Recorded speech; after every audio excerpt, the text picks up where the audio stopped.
Welcome back. ఈ రాజ్యాంగ సవరణ బిల్లు వీగిపోవడంపై ఆవేదన వ్యక్తం చేస్తూ ఆంధ్రప్రదేశ్ ముఖ్యమంత్రి Chandrababu Naidu and deputy CM Pawan Kalyan tweets చేశారు.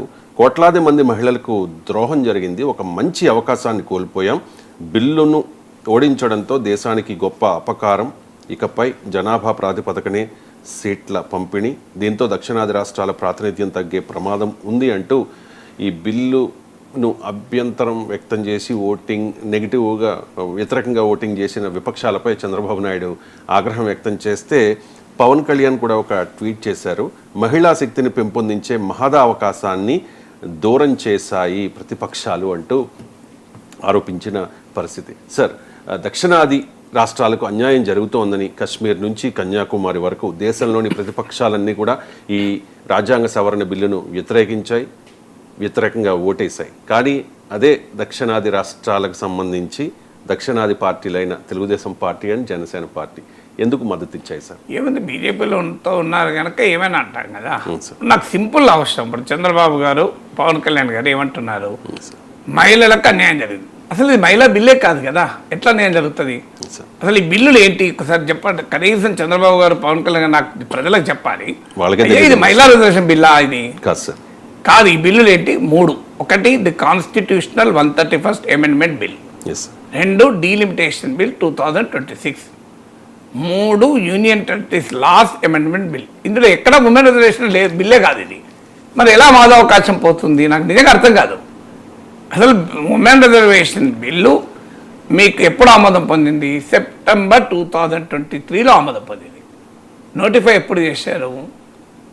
2023లో ఆమోదం పొందింది. గుర్తుపెట్టుకోండి, 2023 I think September, but 2023. Notify ఎప్పుడు చేశారు? 2026 ఏప్రిల్ 16th చేశారు. మరి చంద్రబాబు నాయుడు పవన్ కళ్యాణ్ ఇప్పటివరకు ఎందుకు అడగలే? అయ్యా 2023లో బిల్లు పాస్ అయితే 3 ఏళ్ల వరకు ఎందుకు నోటిఫై చేయలేదని పవన్ కళ్యాణ్ అడగలేదు, చంద్రబాబు నాయుడు అడగలేదు కదా. మరి మాదా అవకాశాన్ని ఎవరు లేకుండా చేశారు 3 ఏళ్ళు. 2023 సెప్టెంబర్లోనే 2023లో ఆమోదం పొందాక 2024 ఎలక్షన్స్లోనే అమలు కావాలి కదా. నోటిఫై చేయకపోవడం కావాలనే కదా అమలు కాకపోయింది. నోటిఫై ఎందుకు చేయలేదు? మరి పోనీ నోటిఫై చేసిన అమలుకి అయ్యేది కాదు. ఎందుకు అమలు అయ్యేది కాదో చెప్తాను. మరి 2024 ఎలక్షన్లో అమలు చేయండి అని చంద్రబాబు ఎందుకు అడగలేదు? పవన్ కళ్యాణ్ ఎందుకు అడగలేదు? అడిగి ఉంటే ఏమయ్యేది? మీకు అంతకుముందు లోక్సభలో 78 ఉమెన్ ఎంపీస్ ఉన్నారు, ఇప్పుడు 74 ఉన్నారు ప్రజెంట్ లోక్సభలో, అంటే 13.6 ఉన్నారు. నిజంగానే 2023 సెప్టెంబర్లో పార్లమెంట్ ఆమోదించిన బిల్లు వెంటనే అమల్లోకి వస్తుంది కదా. జనరల్గా వెంటనే అమల్లోకి వచ్చి ఉంటే 33% ఉమెన్ అయ్యేది.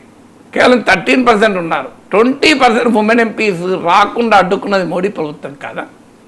మరి చంద్రబాబు ఎందుకు అడగరు ఇది? అయ్యా మరి 2023లో ఆమోదం పొందింది కదా, 2024 దాకా ఎందుకు అమలు కాలేదు? 26 వరకు కూడా అమలు కాలే, నోటిఫై కూడా చేయలే ఆఖరికి.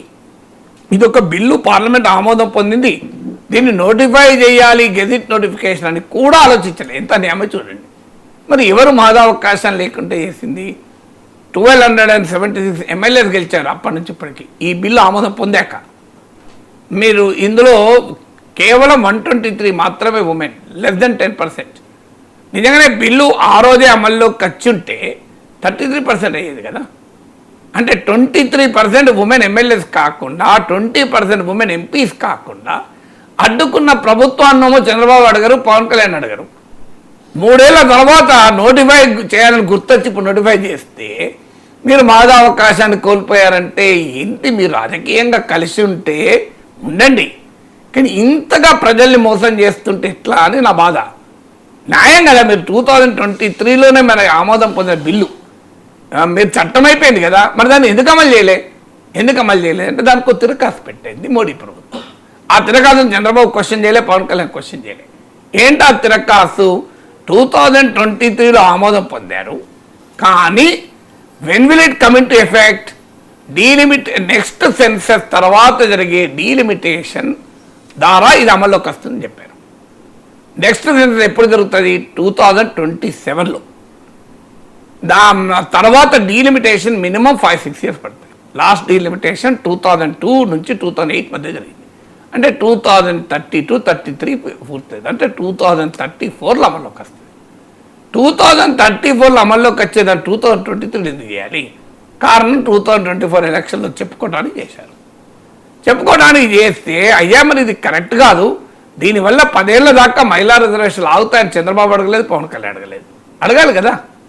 అయ్యా మరి ఎక్కడ లింక్ అయ్యి అన్యాయం ఈ తిరకాసు ఉంటే ప్రమాదము. ఎగ్జిస్టింగ్ 543 సీట్లోనే 1/3 రిజర్వేషన్ చేద్దాము. చేస్తే మనకు ఇప్పుడు 181 ఉమెన్ ఎంపీస్ వస్తారు, నెక్స్ట్ పెరిగినప్పుడు పెరుగుతాయని చంద్రబాబు చెప్పుకుంటే అయిపోయేది కదా. కానీ చెప్పలేదు. మీకు 2034 వరకు అమలు కాకుండా చేసింది మోడీ ప్రభుత్వం. మళ్ళీ ఇప్పుడు నేను వెంటనే అమలు చేస్తానంటే మీరు అడ్డుకుంటున్నారంటే ఎట్లా? కత్తితో పొడిసి నెత్తురు కారుతుంటే హాస్పిటల్లో చేర్పించి నాకు కరుణ దయ ఉంది కనుక నేను హాస్పిటల్లో చేర్పించానంటే న్యాయం ఉందా? కత్తితో పొడిచిందే నువ్వు. మహిళా రిజర్వేషన్ బిల్లు వెంటనే అమల్లోకి రాకుండా 2034 దాకా అమల్లోకి రాకుండా చేసింది మోడీ ప్రభుత్వం. మళ్ళీ ఇప్పుడు నేను దాన్ని తొందరగా అమలు చేస్తానంటే అడ్డుకుంటున్నారంటే ఏమన్నా న్యాయమా ఇది? చంద్రబాబు చెప్పాలి కదా, అయ్యా మరి ఎందుకు ఆ క్లాజును మీరు వ్యతిరేకించలేదు? ఇప్పుడు పునాదంతా అయిపోయింది. Final it is over. నవ్వు చంద్రబాబు మాదావకాశాన్ని మహిళలు కోల్పోయారంటున్నారు కదా, మీరు వెళ్ళి డిమాండ్ చేయండి, ఇమ్మీడియట్గా మహిళా రిజర్వేషన్ బిల్ అమలు చేయండి. లేకపోతే మేము ప్రభుత్వానికి మద్దతు ఉపసంహరించుకున్నా అని చెప్పండి. వెంటనే మహిళా రిజర్వేషన్ అమలు అవుతుంది. ఈ చిన్న పని చంద్రబాబు చేస్తే మహిళా రిజర్వేషన్ అమలు అవుతుంది. ఇప్పుడు మహిళా రిజర్వేషన్ చంద్రబాబు చేతిలో ఉంది. చంద్రబాబు కనుక ఒక కండిషన్ పెట్టి మీరు తక్షణం మహిళా రిజర్వేషన్ అమలు చేస్తే ఈ మేము మద్దతు ఉంటుంది, లేదా మద్దతు ఉన్నామని ఇంటర్నల్ చెప్పండి, బయటకు చెప్పకండి. మీరేం బయటకు కూడా చెప్పమని అంటలేదు నేను. మోడీకి గట్టిగా చెప్పండి, వెంటనే అమల్లోకి వస్తుంది, విత్-ఇన్ అవర్స్లో వస్తుంది. అందువల్ల ఇలా మహిళలకు మాదావకాశాన్ని ఇచ్చే అవకాశం, చరిత్రలో మహిళా పక్షపాతిగా నిలబడే అవకాశం చంద్రబాబు నాయుడుకి వచ్చింది కదా. ఈ ప్రభుత్వాన్ని శాసించగలిగే శక్తి కేవలం చంద్రబాబుకే ఉంది. మీరు కండిషన్ పెట్టండి. ఏంటి? ఏం లేదు, చాలా సింపుల్. 106th కాన్స్టిట్యూషనల్ అమెండ్మెంట్ ద్వారా మహిళా రిజర్వేషన్లు వచ్చాయి. ఆ 106th కాన్స్టిట్యూషనల్ అమెండ్మెంట్లో ఆర్టికల్ 334A, మీరు గూగుల్ ఒకటి వస్తుంది, ఆర్టికల్ 334A ఏం చెప్తోంది? నెక్స్ట్ సెన్సస్ తర్వాత జరిగే డీలిమిటేషన్ ఆధారంగా అమల్లోకి వస్తున్నారు. అది తీసేయండి, సింపుల్. ఆ ఒక్క క్లాజ్ తీసేయండి, మహిళా రిజర్వేషన్లు వెంటనే అమల్లోకి వస్తాయి. ఇమీడియట్ 2029 నుంచి కాదు, 2026 నుంచి అమల్లోకి వస్తాయి. ఇంక్లూడింగ్ రేపు యూపీ అసెంబ్లీ ఎలక్షన్లు కూడా అమల్లోకి వస్తాయి. ఇది చేయండి. ఇప్పటికైనా ఉంది అవకాశం. మాది అవకాశం కోల్పోవడం ఎక్కడిది? నాకు అర్థం కాని అంశం ఇది కాదని చెప్పవాలని ఎవరన్నా తెలుగుదేశం మిత్రుల్ని, జనసేన మిత్రుల్ని నేను చెప్పేదాంట్లో ఏమైనా తప్పు ఉందా? Please tell me, I will correct my self. నాకు జ్ఞానోదయం అవుతుంది. నేను ఏమడుగుతున్నా, మీరు సింపుల్ ఇప్పుడున్న మళ్ళొక అమెండ్మెంట్ బిల్లు పట్టుకొచ్చి కాన్స్టిట్యూషన్ 106 కాన్స్టిట్యూషన్ అమెండ్మెంట్కు మళ్ళొక అమెండ్మెంట్, కాన్స్టిట్యూషన్ అమెండ్మెంట్కు మళ్ళీ అమెండ్మెంట్ తీసుకురండి. తీసుకొచ్చేస్తే అపోజిషన్ మొత్తం సపోర్ట్ చేస్తుంది కదా. ఎందుకంటే 2023లో ఈ బిల్లు వచ్చినప్పుడు ప్రతిపక్షాలన్నీ సపోర్ట్ చేయడమే కాదు, మీరు తిరకాసు పెట్టారు, ఇది చాలా ప్రమాదము, అన్యాయం జరుగుతుంది, ఈ బిల్లు మీరు ఎన్నికల కోసమే తెస్తున్నారో అమలు కోసం తేవడం లేదు, 2024 నుంచే అమలు చేయండి అని అందరూ అడిగారు. అడిగితే ఒప్పుకోలేదు. ఇప్పుడు మాదావకాశం కోల్పోయేటానికి ప్రతిపక్షాల కారణం అంటే ఎట్లా? అందువల్ల letter please tell the facts. మా ఇష్టం వచ్చినట్టు మేము అబద్ధాలు ఆడతాం, మీరు జనం పిచ్చుకులని చేస్తాం అంటే ఇది అన్యాయం కదా. ధర్మము, సత్యము, సత్యవాక్ పాలన కదా భారతీయ సంస్కృతి. అబద్ధాలు ఆడద్దు కదా. ప్రాణం పోతుందన్న అబద్ధాలు ఆడలే కదా. సత్యహరిశ్చంద్రుడు పుట్టిన గడ్డ కదా, ధర్మరాజు పుట్టిన గడ్డ కదా. అబద్ధాలు ఆడద్దు. ఇది మనం ఉన్నది చెప్పండి మీరు.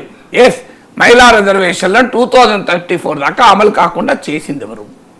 ఇవాళకైనా అమలు చేయాలనుకుంటే మోడీ ప్రభుత్వానికి సింపుల్ థింగ్, ఇమ్మీడియట్గా ఉన్న 543 సీట్స్లో అమలు చేయండి. అమలు చేస్తే దానికి అభ్యంతరం ఏంటి? చేయరట.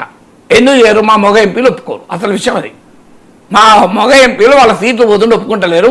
అందువల్ల సీట్లు పెంచి ఆ పెరిగిన వాళ్ళకి ఇచ్చుకోండి, మావి మాత్రం మాకు ఉంచండి అంటున్నారు మగ ఎంపీలు. అసలు ప్రాబ్లం అది. అది బీజేపీ మగ ఎంపీలు, ఎన్డీఏ మగ ఎంపీలు అంటున్నారు. మిగతా పార్టీల మగ ఎంపీలు ఓకే అంటారు. ఈ 543 కన్నా అమలు చేయండి అంటున్నారు. మరి మీరెందుకు అంటలేరు? అంటే ఎన్డీఏలో ఉన్న మగ ఎంపీల కొరకు మీరు చేస్తున్నారా? నిజం కాదా ఇది? 850 పెంచితేనే అమలు చేయడం ఏంది? 543కి అమలు చేయండి, అయిపోతుంది కదా. ఇప్పటికైనా చంద్రబాబు నాయుడుకు మహదావకాశం, 543కి అమలు చేయండి. పవన్ కళ్యాణ్ మహదావకాశం కదా. ఈ రాజ్యాంగ సవరణ బిల్లు